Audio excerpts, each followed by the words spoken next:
বানিয়াচং যাওয়ার পথে হাওর বিলাস resort and restaurant.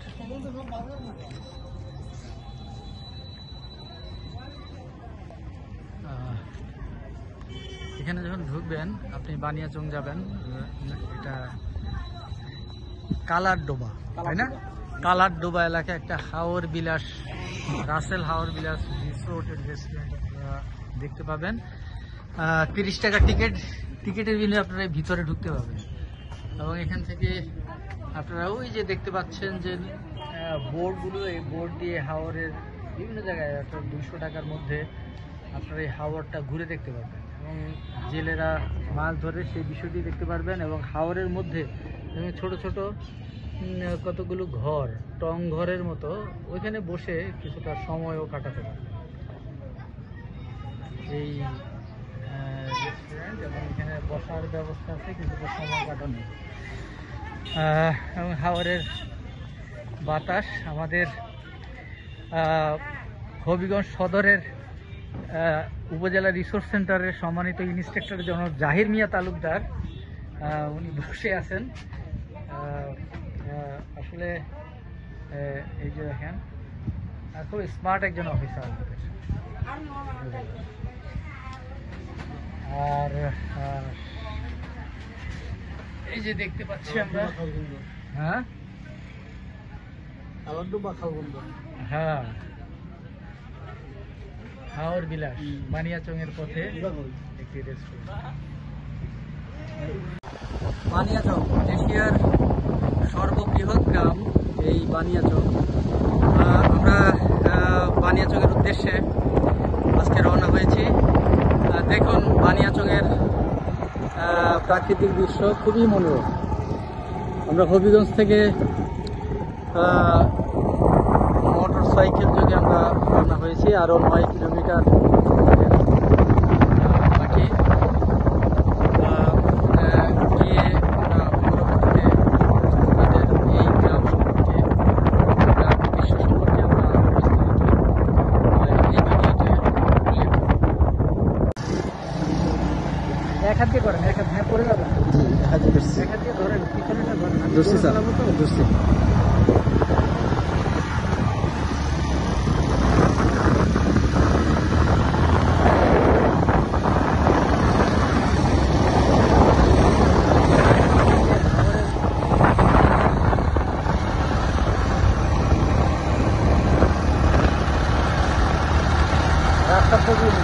আমরা কথা বলতে পারি ইচ্ছা করলে। আমরা এই বানিয়াচংয়ের উদ্দেশ্যে না, আমার ছবি দেখা যাচ্ছে,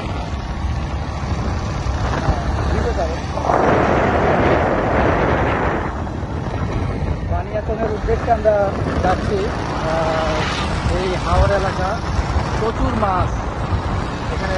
বেশিরভাগই যে জনগণের বেশিরভাগই মৎস্যজীবী, তারা এই হাওরে মাছ ধরে জীবিকা নির্বাহ করে।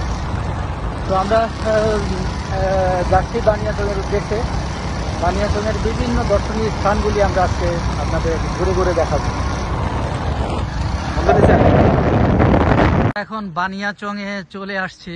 বানিয়াচংয়ের বিখ্যাত দর্শনীয় স্থানের মধ্যে একটি হলো কমলার দিঘি, কমলা রানীর দিঘি। আমরা একটু দেখি যে কমলা রানীর দিঘিটির কি অবস্থা। হ্যাঁ, এই কমলার দিঘি নিয়ে, কমলা রানীর দিঘি নিয়ে কবি জসিমউদ্দিন একটি কবিতাও লিখেছেন।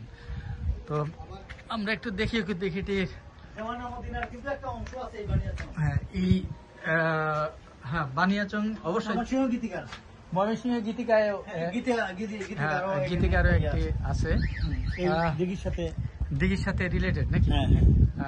দিঘির হিস্ট্রিটা এখানে, কমলা রানীর দিঘির যে বর্ণনাটা, এটা ময়মনসিংহ গীতিকা আছে। চমৎকার দিঘি বানিয়াচং। কিন্তু আমাদের আগেই বলেছিলাম যে এশিয়ার একটু সবচেয়ে বড় গ্রাম। এটি 482.46 কিলোমিটার এই বানিয়াচং।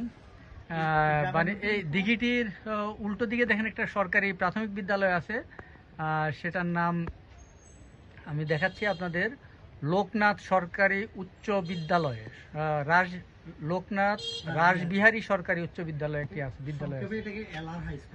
সংক্ষেপে এটিকে এলআর হাই স্কুল বলা হয়। তো আমরা হবিগঞ্জ থেকে প্রায় 18 কিলোমিটার দূরে এই গ্রামটি অবস্থিত। আমরা দেখলাম আরও দর্শনীয় স্থানের মধ্যে আমরা অনেকগুলো দেখাবো, তো আমাদের সাথেই থাকুন। ধন্যবাদ। 4টা গ্রাম আছে কিন্তু এখানে। বানিয়াচংয়ের আরেকটি দর্শনীয় স্থান রাজবাড়ির ধ্বংসাবশেষ। আমরা এই গেটে অবস্থান করছি এবং ভিতরে যাচ্ছি দেখি। এখানে দেখার জন্য শুক্র শনিবার সবার জন্য বিকেল 4টা থেকে বিকেল 6টা পর্যন্ত উন্মুক্ত থাকে। এর আগে আসলে আপনারা এই রাজবাড়ির ধ্বংসাবশেষ দেখতে আসতে পারবেন না। এদের পুরনো একটি মসজিদ রাজবাড়ির প্রবেশদ্বারে।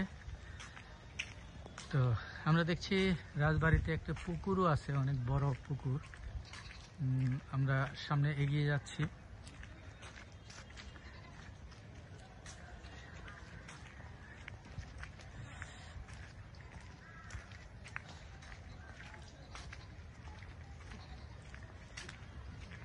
এই যে আমরা দেখতে পাচ্ছি রাজবাড়ির ধ্বংসাবশেষ,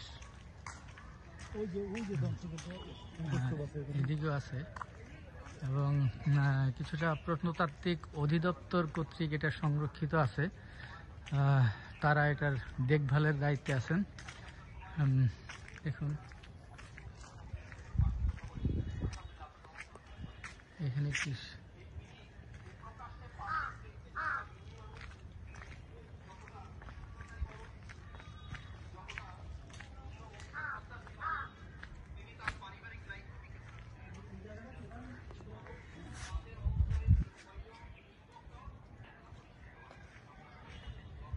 এটি রাজবাড়ির পুকুর ঘাট।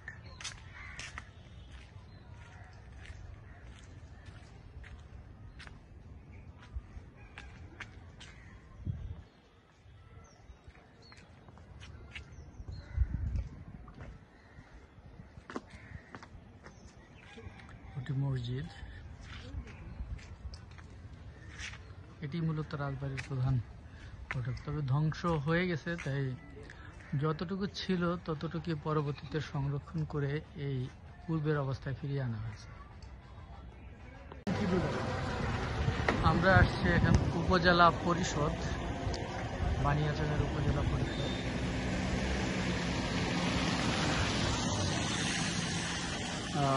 এর বাইরের অংশ দেখুন আপনারা। এর পাশে একটি মেধা বিকাশ উচ্চ বিদ্যালয় আছে। এর পাশে আমরা যে ভবনটি দেখছি উপজেলা শিক্ষা অফিস। নির্বাচন অফিসের পরেটা শিক্ষা অফিস। আচ্ছা, আমরা একটু ভিতরে গিয়ে দেখি।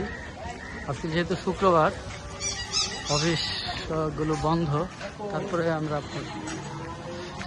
ভিতরে গিয়ে দেখছি লোকজন আসছে, সব বন্ধ, সবাই বন্ধ, কেউ নাই না, ক্যাম্প হয়ে গেছে। যেহেতু অস্থিতিশীল পরিবেশ, সেনাবাহিনীর লোকজন এখানে কর্মরত রয়েছে।